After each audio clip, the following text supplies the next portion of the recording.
What's going on, YouTube? Claic Yuzolt back again with another Final Fantasy Brave Exvius video, and today is Thanksgiving, so happy Thanksgiving to everybody out there. And if you don't celebrate Thanksgiving, I still hope all of you guys have great times, eat some good food, hang out with friends and family, and just have a great day. Today we're going to be reviewing the Black Friday deal, I guess, units, the little secret agent units that we're going to be going over, and I'm going to go back to using that concise, kind of thing I did before with Dragon Quest, because a lot of people said in the comments they liked it. So hopefully you guys enjoy this video and have a great day, and now let's get into it.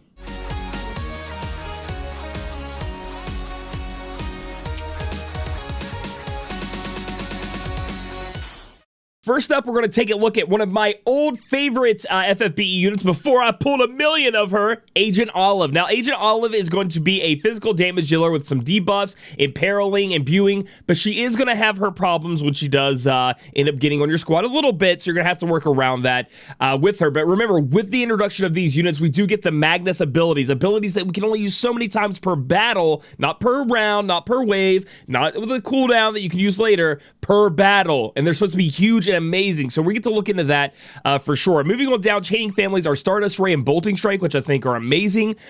We do have a TMR, Advanced Weaponry, increase equipment attack 100 when single wielding any weapon, which is pretty dang good. And then auto cast Advanced Weaponry is going to give you 1 to 3 LB crystals per turn. So this is great for people out there still trying to figure out their true double hand builds. You know what I mean? Like trying to make sure they have enough to be able to put on all of their units, and it gives you the added benefit of the LB up per turn. It's a really good TMR, but nothing you have to go crazy out of. Like everybody needs to go get their hands on it because you probably already have true double hand gear for the middle to veteran players. Her STMR is Black Sparky, a 174 attack gun, two-handed weapon, has customized model, which is going to give you guys increased attack 50% when equipped with a gun, which it is a gun, so it's going to automatically proc that, and then it's going to put up your LB damage by 30%, so you're going to be doing a little bit more LB damage. Now, this is a very niche, cool, unique weapon, very strong right now, 174 attack, 50% automatically added onto it because it is a gun, and then you can even get some LB damage, so that's great for anybody out there trying to do LB chaining, or LB damage dealing, like maybe somebody like Regina, right, that wants to have a gun on her anyway, but for everybody else, it's going to be a very niche STMR, so it's definitely not STMR Moogle, for fodder for a lot of people out there, but it's still a strong weapon indeed. Moving on down, talking about Olive, she has two main elements she's going to cover, and that is fire and dark. She has the ability to imbue both, and she has the ability to imperil both. However, one of the biggest problems with Olive here is that her imperil is tied to this cooldown that is a 7-turn cooldown, and it only lasts for 3 turns. I really don't understand why they did this. So this means that you're really going to need, like most of the time, a friend unit is going to have to be, that same unit to get maximum value out of the units. And in Olive's case, it's going to be even more like that, or you're going to need an outside imperil, because you can see you cast it on turn 1, you take it down by 100, and then, in 3 turns, there's no more imperil anymore. So you're going to have somebody out there either helping you external imperil, you know what I mean, off of her, or you're going to have to try to go back and forth between your Olive and another Olive in order to do so. So what is Olive all about? Olive is kind of normally what we normally have. She's going to be building up some of her, she's going to be imbuing, going to be building up some of her multipliers through some of her cooldown abilities, putting up her attack, putting up LB to everybody, which is great. She has the ability to put status elements 90% to all enemies, which could come in handy if maybe a boss can be blinded or something like that. But, she's kind of like a normal unit, right? You go down, you buff up, you do all your things, and then you go and you start doing her, I think it's Staggering Shot is the one you end up doing. Scattering Shot, excuse me. Scattering Shot's the one you end up doing. It's a Bolting Strike chaining family, so if you want to use somebody besides Agent Olive to chain with, you can do that with Bolting Strike. Her damage, in terms of what she can do damage-wise, is actually pretty high. She's up there with a lot of the top-tier damage dealers, but we're seeing a flood of those, and it's going to be like that, right? You're going to be able to choose who you want to play with. So first off, Agent Olive can dish out the damage, no problem. Her biggest negative, in my opinion, is the imperil problem, but again, can be solved with an outside imperil. Looking at her big Magnus, I was going to say Opus ability. I like Opus. You can only use it 1 turn per battle, 3-turn cooldown, available on turn 3, so you can't use it on turn 1. You're going to decrease fire and dark resist by 120% for 1 turn, so this isn't even going to help with her imperils because it's only for 1 turn. Increase attack by 300% to yourself and do a 150 times damage modifier to all enemies, blow them all up, and then you die. And again, you can only use that 1 times per battle. So it's going to be a big finisher maybe to get past a threshold, or controlled damage, controlled burst damage would be really good there. So that's where I think she could kind of shine.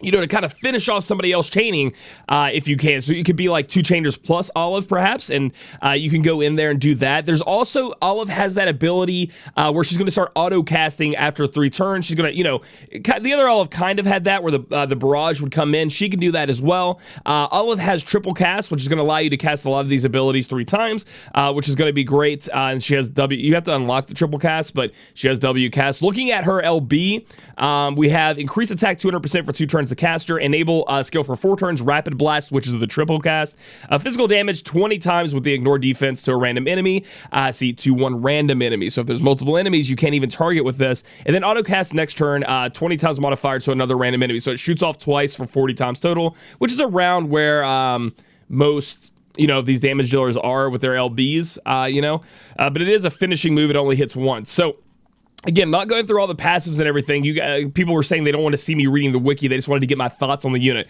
I love Olive. However, this Agent Olive, the niche use for her maybe is pushing damage control past thresholds. And then other than that, I think she's just an awesome damage dealer. If you love Olive, if you want to use Olive on your squad, she's going to get the job done. She's going to need some help with outside imperiling, but other than that, she's going to be fun to mess around with. And if you like her, she's definitely going to get the damage output that you want. Next up, guys, we're going to be talking about Mastermind Xon. Mastermind Xon is going to be a breaker, enemy, like stripper, in my opinion. Take away those enemy buffs, and then he's going to be able to, like the other Xon, to be able to put it up on your entire team. Another great thing about Mastermind Xon that's new to this 5-star base version is he can actually copy what's on your allies as well, along with being able to cover a lot more different kind of buffs and elemental buffs and things like that. And he's a decent chainer. He can actually look at these chaining families. He can actually chain with a lot of units out there, so he could be kind of like that support breaker, enemy stripper, damage dealer. So he covers a lot of different things. So he's a very useful unit in my opinion. So moving on down, we do have his TMR, which I think is a not very good TMR. Defense 30, Spirit 30, HP 15%, MP 15%. We have Libra, but we can get that pretty much from anywhere at this point. And we have Bounty Call. It's going to increase common rate and item drops up 50% and decrease chance of being targeted 50%.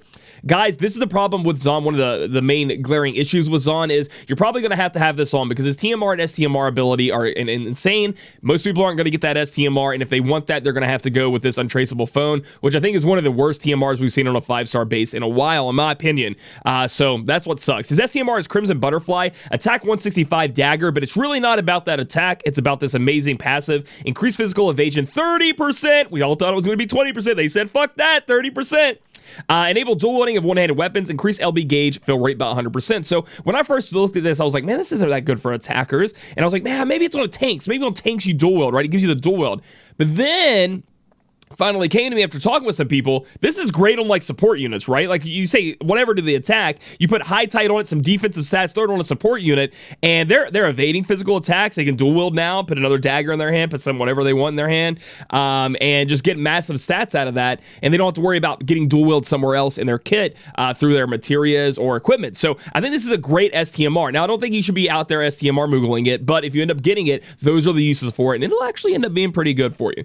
Looking at Xon overall, he does the same thing the other Xon did, but better, right? He has the Grand Waylay, where he's going to go and steal that. He can still gill. It's going to be AoE this time. He can drink beers with the bros if he wants to. He has the ability to escape battle, which is kind of like, you know, if you don't have any smoke bombs in your kit, I guess you can cast that, which is good to have. He has Mug Life, which is definitely something that you may want to look into. I just think it's a funny pun. And then, like I said, he has so many damage-dealing abilities that have different chaining families. So he's going to be able to cover a lot of ground there when you may need somebody to, like, you know, you may need to be chaining with different people. He's going to be long-lasting because of that. And he has different status effects he can cast that has a chance to get cast with this. So that can help you as well. That's more in terms of non-boss battles, but maybe some of the boss battles can be blinded and stuff like that, so maybe that's something you can look into. Next up, he has this whole new mirror kit, right? Like before it was just Twist of Fate. You would strip the enemy of his buffs, give it to your team, and be happy about it. Well, now we can kind of mess around a little bit more, and you can read all these on your own, but essentially I'll read this last one because it kind of covers everything that Xon can steal from the enemy or copy off of an ally, because now you can copy them off of an ally as well. Boost to attack, defense, magic, and spirit elemental resist, LB gauge fill rate, resist to status elements and status reductions, stop charm resist, physical and magic damage against all monsters, elements added to physical attack, HP and MP restoration, and auto revive. So that's something he can take from the enemy and put it on himself, because remember, it says to caster. It doesn't say to the team yet. You have to use another ability. Or you could take, split among different ways. You can copy that from somebody on your team. So this is going to be kind of, it's great for the enemy, right? Because he has abilities down here where he's going to strip it off of the enemy and take that away and then put it on your team, right? I think it's a little bit more niche when you're talking about taking it from your allies, because a lot of the abilities we cast are AoE, but re-raise isn't one of them. Like, sometimes you're really doing bad and you don't have an AoE re-raise, but if Myra just casts that on him, he can strip that off and then he can use his ability to give it to everybody else, which I think is pretty cool. He can cast his mirror abilities 3 times in a turn. He can cast all of these abilities here twice in a turn, and then he also has the ability with his TMR on to have Catch Me If You Can, which is going to allow him to cast Thief in the Night, which is a damage dealing ability we'll get into a minute, and all of these different like damage dealing abilities, a little bit of stealing as well, 3 times in a turn. So he is going to have triple cast, but it is split up there for you. So projected mirror is going to be the big thing with Xon here. He's going to copy some status elements for 4 turns from himself to all allies, okay? But he doesn't give it back to himself. So he's going to take everything he has on him that you see on this list and give it to everybody else. So it's a way for you to just single target maybe some of your bigger spells, maybe your bigger buffer spells. He buffs himself. He steals it from the enemy, maybe big attack buffs or something like that, big defense spirit buffs, and he can apply it to the entire team. But it's not just one move anymore. It's not just you do Twist of Fate and you go in there still and you put it on the squad, right? You have to use the the different mirrors and then cast it. But we do have triple cast for the mirrors for projected mirror. Now here's the problem I have with it. We are running into a problem here where it's only for 4 turns and it's a 7-turn cooldown. So you're not like with Twist of Fate, you can always just keep casting it, right? Like just keep casting it, taking it, putting it in your pocket.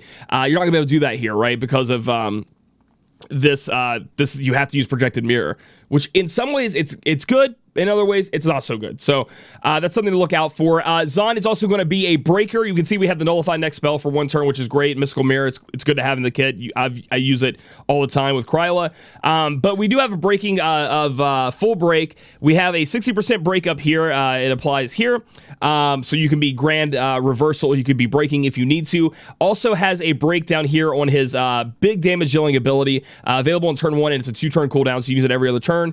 Physical damage 20 times to all enemies. Decrease attack, defense, magic, and spirit by 70%, which is a pretty high percent for 1 turn to all enemies. So it's only for 1 turn, though. So you're going to do it. They're going to have their turn, and then you go back to your turn, and it's going to be gone. So you have to have a break in between that. Now, talking about his Magnus ability, copy some status effects for 5 turns from 1 enemy to caster, and then you get to steal all that, right? Here's the problem I have with it, though. He's not applying it to the squad, though, right? Like, copy some status effects for 5 turns from 1 enemy to caster, and then removes all buffs from all enemies. So that's the big thing, right? Like, he gets to get rid of all of the buffs from an enemy, and he puts them on himself, but he doesn't apply it to the team. So it's kind of disjointed. I think Projected Mirror shouldn't have been on a cooldown, because essentially you're taking Twisted Fate, you're making it better, Twisted Fate, excuse me, making it better, but you're splitting it up. And possibly I could be looking at this unit wrong, and you guys can correct me in the comments down below, but that seems really disjointed in that way. I'm not saying it's bad, but he strips the enemy, which is great. So he strips the enemy of buffs. He's not taking away all of your breaks and your imperils and all those bad things you're applying to the enemy. Only the buffs, which is great. I love when units have that. And he kind of covers a lot of different things as breaker, damage dealer, kind of a little bit of support in his kit, along with the stripper, and the support comes from him projecting his buffs to everybody else. But it's tough when it looks like the only ability that you can use all these buffs you've applied to yourself is a 7-turn cooldown ability. That seems a little bit weird to me. Maybe I need to see him in practice a little bit more. So maybe you guys can correct me in the comments below if I'm not hitting that right. So again, I want to talk about his STMR TMR equip, because again, that TMR is straight trash in my opinion. Increase resistance stop 100, increase physical evasion 30, increase counter chance 100%, enable Catch Me If You Can, which is triple cast for those abilities we talked about before, and puts up a 5 times modifier on all his damage dealing abilities. This is an ability you want to have on, so you're going to have to deal with either sacrificing a materia slot for that untraceable phone, or getting that dagger and having it on your zombie. That's an STMR, so really up to you. let's look at his. Oh, and he also has this cool ability here. I do want to point this out. Enable Smoke Bomb when HP drops below 20%. So if he drops below 20%, he's going to use an ability called Smoke Bomb. And it enables an ability, Smoke Bomb, evade 5 physical attacks for 1 turn to all allies. So it's like a big mirage he puts on out on everybody, which I think is cool. I don't know how often it's going to show up because he has a shit ton of evade. Like, he has 30% here. I do believe he has decreased chance, 80% to be targeted. He has a lot of evade, okay? So he is not, I just don't know how often he's going to really be able to get down below 20% and then live and then pop that smoke bomb. But it's cool to have just in case. Oh, and here's the 20%, right? I was looking for that other 20% of the other evade. Looking at his LB though, for the King Rain chainers out there, okay? Physical damage 30 times to all enemies, inflict stop 90% to all enemies, evade 2 physical attacks for 3 turns to all allies, Extreme Nova chaining family. Let's go take a look at the Extreme Nova chaining family. We have Hyo, Elena, Mastermind Xon, King Rain, Kimono Ayaka, and Vasivia. So you guys are going to be able to chain this with King Rain. So with his LB, and again, if you get his STMR, if you put on High Tide on him, he doesn't really have that. He's not going to be there to always be chaining with King Rain, right, with his LB, because I don't think he's going to be able to keep up with King Rain in the LB chaining family, but he can, get around to doing that. He could be like your support breaker, stripper, things like that, and also dealing out the damage, like I said. So that's where he's going to shine, guys. He isn't this crazy unit that we thought was going to like start stealing damage mitigations and just negating damage off the enemy. Things like those buffs are still going to stay on the enemy. However, he is an much improved Mastermind Xon. He's not going to die if you flick him like the other Xon does, where he just melts. And he's actually going to be able to do a lot more for your squad if you get him. So hopefully, for everybody out there looking for Mastermind Xon, not a terrible unit at all, and has a lot of uses. Dr. Aiden is going to be a 5-star base going up to 7-star healer, buffer, debuffer, support unit, okay? Looking down through the TMR, this is the best TMR, I think, out of the whole banner. I think Zyrus kind of fights him for that, but I still think that Aiden's is the best. It's going to be Aiden's Trench Coat. Defense 25, Spirit 65, Dark Disguise, and Night Camouflage. Night Camouflage is only available for Dr. Aiden and Aiden if they have it on. Going to give you 5% MP per turn to help you guys keep up with that healing and keep up with what you need to do there. Dark Disguise is going to give you guys a ribbon effect. Essentially, all status elements 100% nullified, which is great to have on a chest piece. It allows you to move, different materials around, maybe different accessories around, and I think it's an awesome TMR to pick up. It's just got so much value. Again, I tunnel vision a little bit. I love the elemental resist. I wish I had a little bit of that, but hey, you can't have everything in the world, so I do believe this to be the best TMR on the banner.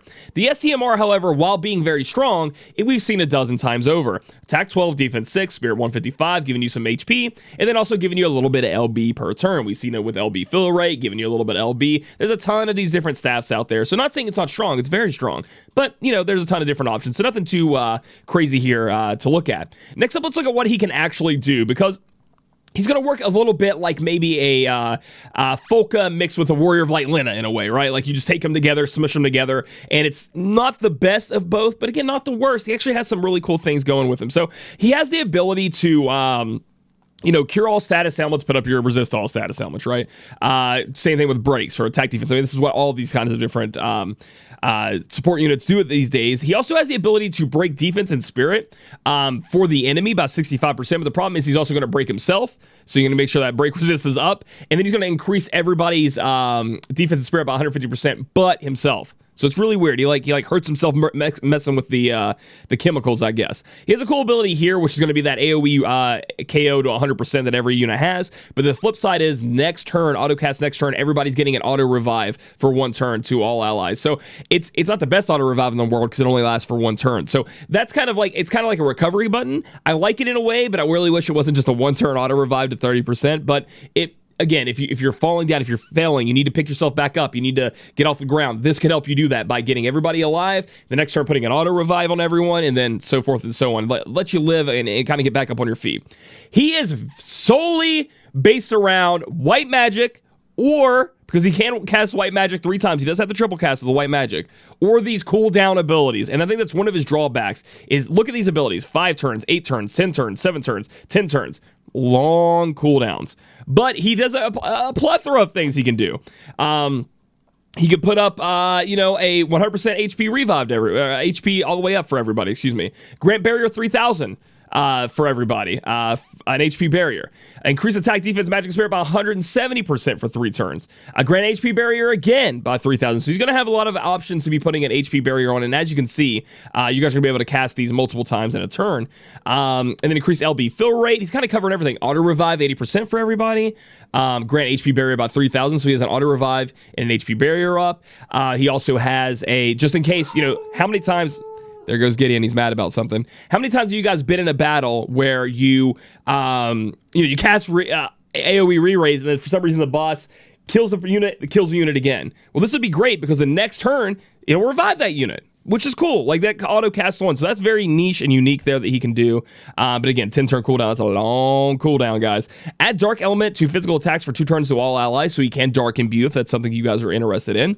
And he also dark imperils. And he also dark buffs up your team. So this is actually, if you're dealing with dark damage, you want to deal dark damage and you want to protect yourself from dark damage, this is an option for you. It kind of covers all things. Pretty cool. Again, I'm reading through these more so than the other ones because you need to know all these different things that he can do, right? For a support unit, you need to know what he can do. Increased chance of being a target 100% for 1 turn to cast. So this is where his physical single target tank comes in, right? He single target pulls in for 1 turn. He's going to negate 20 attacks, so you can kind of take that big hit, maybe on like a threshold or something like that. Increases spirit 200% to caster, just in case, I guess, maybe some of them are magic. Grant chance of countering physical attacks 100% with physical damage 7 times with spirit scaling. So, I see this as maybe again, a threshold thing, right? A niche thing. Like if the big threshold's coming down with so much physical damage and you can't use an evade physical tank for some reason, Aiden can kind of take that. It seems really niche though, really niche. And then he also has his Magnus ability here. 2 uses per battle. So it doesn't have a cooldown. It doesn't have a time when you have to wait until you can use it. You can use it 2 times per battle and it's pretty big. Grant HP barrier 10,000 for 3 turns to 1 ally. Okay.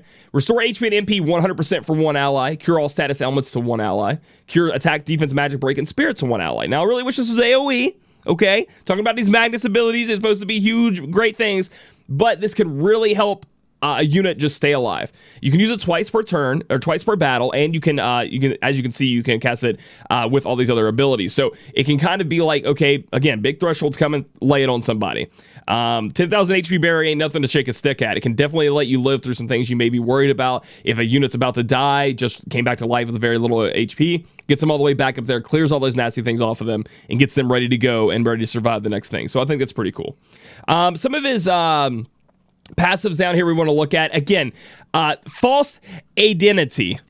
All right, you pun users. There's another one around here somewhere I saw it was a pun. We're going to have to look at that stuff. But they do a really good job of naming them. This is going to give you Spirit HP 20%, Magic Evasion 20%, Increased Counter Chance 100%, and gives you Second Opinion at the start of battle. Second Opinion is going to give him an HP barrier about 2,000. I do not think this is required. However, his TMR is so good, why wouldn't you do it, right? There's no reason not to do it. He has the ability to cast both of these different counters, right? He has Doctor's Note, which is great. Grant HP 10% to all allies, grant a barrier of 1,000. And then he also has, involuntary reflex, Grant MP 10%, so it's an MP instead of an HP, and give you HP barrier by 1,000. Then we go on to his white magic, right? He has all the white magic you could ever think of to be using, and he uses it 3 times in a turn, which allows him to, maybe cast those cooldown abilities and then kind of work the white magic back into his kit with these re-raises, cast 3 re-raises in a turn, or re-raise Curaja, re-raise full life. It's really strong. I know you look at this and you're like, it's not that good. It actually really is. It really helps you out in the end. And then his LB is absolutely bonkers. Auto revive 100% for 4 turns to all allies. Recover HP 4,000 to all allies. Heal everybody for a split over a certain amount of turns, so you're going to be able to get that heal. And then the next turn, everybody gets a 3,000 HP barrier and getting rid of all of your status element breaks and stop if you guys get stopped. And you're going to be able to cast that. This is an extremely strong LB. So overall, what do I think of Dr. Aiden? I think Dr. Aiden is an extremely good healer support type unit. Will be up there with the likes of Myra and Lena and Aerith, all those kinds of healers, Folka. He has his spot up there. But he doesn't bring anything too special to the game, right? You shouldn't be pulling on him if you have any of the ones I just mentioned. But if you do need a healer, if you do need a support unit, this is your guy to go for. Last but not least, we have my unit I was looking forward to the most, Operative Zyrus, because I just knew that, like, I had to find out. Better than CG Dark Fina. Do I save for CG Dark Fina or do I go for Zyrus? And he does not disappoint, guys. He's doing massive amounts of damage, more so than CG Dark Fina is going to be doing when she comes out from her JP numbers. We don't know how much she's going to be buffed, so hold your horses before you start passing judgment on her. But he's doing absolutely bonkers amounts of damage. Covers Absolute Zero, Bolting Strike, and Chaos Wave Awaken, so maybe the CG Terra fans out there will like having him around. The TMR top operative is going to be on par with what Aiden's TMR was in terms of how good it is, but Aiden's is obviously going to be more usable because it can pretty much go on anybody you want. This is going to be a magic user. Increase MP and magic by 30%, increase magic by 20% with a rod, so that's 50%, and increase equipment magic by 50% when single wielding any weapon. So true double hand magic going up by 50%. Absolutely stellar TMR. Amazing. So many stats, so many good things going on right here for a materia. I love it to death. It's awesome. Looking at his STMR, I do believe this to be the best STMR on the banner. Holographic Trans Receiver, attack 20, magic 175, spirit 20. And yeah, you know, that's a high rod there, Claic, but you haven't sold me yet. Draco Slayer, 75% magic killers to dragons, and then 50% to machines. Now, dragons and machines more so, but dragons, you know, you don't see them as often. I hear you. And machines are, you know, a little bit. If human was on there, that'd be even better because almost everything in this game is a human. But, you know, having killer abilities on a rod can never be a bad thing, dude. If a dragon shows up, I'm going to tell you right now, Operative Zyrus is going to kill that motherfucker. That guy's dead. So I really do like this STMR a lot. It's not Moogleable. It's going to take a lot for me to say something like that. It should be used with an STMR Moogle, but still really strong if you end up getting it. I like it a lot. Moving on down through the abilities here, he's really going to have somewhat of a simple rotation here. He has this awesome ability. His LB is going to be needed to be cast because it does have those you know, modifier ups that a lot of some of the other units have with it, where like you cast your LB and then forever for 9999 turns you're going to get up that the modifier. So we have an ability called Living Dangerously. You're going to be able to do HP damage 40% to yourself, restore 40 MP, so this is a way to get your MP back. Again, he's going to be an MP hog. Increase LB gauge by 20. His LB is 40, so you can cast this twice, and as you can see, you can W cast it, triple cast it, quad cast it, and then increase LB fill rate by 200%, excuse me, to casters. So that's something we're actually going to be using quite a bit here to make sure we can cast that LB at the beginning of the turn. He does have an auto revive he can cast on himself, which again is part of his W cast, triple cast, stuff like that, allowing you to, just in case you think something bad's going to happen, you can kind of weave this in and make sure he can live through that, okay? Moving on down, we need to talk about, like, he covers, again, ice, dark, lightning elements. That's what he's going to be doing, and each of those have a different chaining family. So it's not like you can just, without having a Zyrus friend, you're not going to be able to just switch around with what element you want to be going with. So that's like a negative for him, right? Like, if you were like, I want to, this boss fight is resist to lightning, so I'm going to use my dark element, but then your chaining friend is only Bolting Strike. So then you're really going to have to be looking out for Chaos Wave Awaken. You know, that's a good, because he's kind of versatile, but bad because it does kind of limit you. Like, you're going to have to mix and match your units to be able to chain with. He has an ability, Elemental Infiltration, available in turn 1, 5-turn cooldown, and it's a 4-turn debuff, so you're going to be able to keep that up. Decrease Ice, Lightning, and Dark Resist by 120%, so he has 120% in peril. Increase Magic and Spirit 200% for 4 turns to self, and then also enables Quad Cast for 5 turns. So you're going to be able to get that Quad Cast going and ready to be cast immediately, which is great. He also has Weakness Exploitation, available in turn 1, 5-turn cooldown. This is going to be magic damage 20 times to somebody, right? Decrease Spirit 74% for 4 turns. You're going to really be able to get in there and push that magic damage. Enable skills for 2 turns. Quadruple Identity, which is going to be his quad cast, and that's Absolute Zero of equity. Absolute Zero chaining family. I want to say Absolute Zero of equity. What am I talking about? Again, looking at his big damage dealing abilities are going to be these 3 right here. You're going to have the option of doing lightning, dark, or magic or ice damage, excuse me, or magic damage. They're all magic damage, or ice damage, and it's going to be a build up kind of thing. So what we want to do is make sure we have all the modifier increases that we can, and then start building those up, using them consecutively over and over, 4 times over and over and over, and just doing so much damage, building up our chains, and smacking them down. So again, let's look at what his Magnus ability is. Sorry guys, I've been talking forever, so if I start like do a little short brace, that's my bad. 1 use per battle. You can only use this for 1 use, okay guys? So his Magnus ability is not a 2 use. It doesn't have a cooldown on it, and it also doesn't have a time restriction on it. But I think you really want to use Blacklisted. You want to use this ability once you've exhausted all other options of building up your modifiers, because the next couple of turns is when you're going to be dealing out the massive amount of damage, right? So what does this ability do? Increases modifiers 15 times for 2 turns to these abilities. Increase modifiers 8 times to these abilities. So it's going to be a big buff to his damage, because you got to think about this. Each of those modifiers are like 4 times essentially, right? So 8 times, but you're going to be casting it. So you add 8 times to that ability, but you're going to be casting it 4 times in a turn. So it's pretty much you're adding that so many modifier. It's so much of a big modifier added to your damage. But again, it's only for 1 turn. And what's cool, or 2 turns. So you cast it on yourself and you get the buff, and then you the next turn it's going to wear off. So the next turn you use it again, and then it's gone. And you can only, that's the only time you can use this. You can use this as, again, the controlled damage, like controlled burst damage to get through a threshold, finish off an enemy. Like there's a lot of enemies out there, including Kefka, where it's like kill him after 30%, like get him to 31 and kill him off, or you're gonna have a bad time. This can help you with doing that. You get him down to worth about 30%. You cast this Magnus ability, and then you just blow him the fuck up. That's gonna be amazing. He also has this ability here. It's a finishing ability. But it isn't possible to be. It says I don't know. I just don't see much uses for it currently when I'm thinking about what I want to be doing with the rotation. You can't even triple quad cast it or anything. It's just sitting there. So I'm gonna go ahead and step back on that. I do want to mention he can boost up, dragon killers in battle. So and machine killers. So if you still need some machine or dragon killer, if you're against one of those, I don't think it'd be a bad idea to cast this because it's going to go all the way up to 125%. It actually keeps going at auto cast. It keeps getting stronger as he casts it. So again, if it's a machine or dragon, this guy is going to get the job done. Looking at the STMR TMR ability, do you have to have it on him? Well, I think so. Yes. First off, I see the increased magic right here, 50%. I'm already saying yes. That's amazing. Increase modifiers to all these abilities. Mitigate damage taken 40% for 3 turns when HP is below 65%. I do believe you want to be casting that. Classified data is going to be put on you automatically to start a battle as long as you're over 105, which is going to give you that quad cast, and then also increase modifiers to these abilities here for 1 turn. Again, but what do we talk about? We talked about making sure you have all your different modifying up abilities that you can before you do that blacklist ability. One of them is this LB. Magic damage 17 times with ignore defense 50%, which is a 34 times multiplier.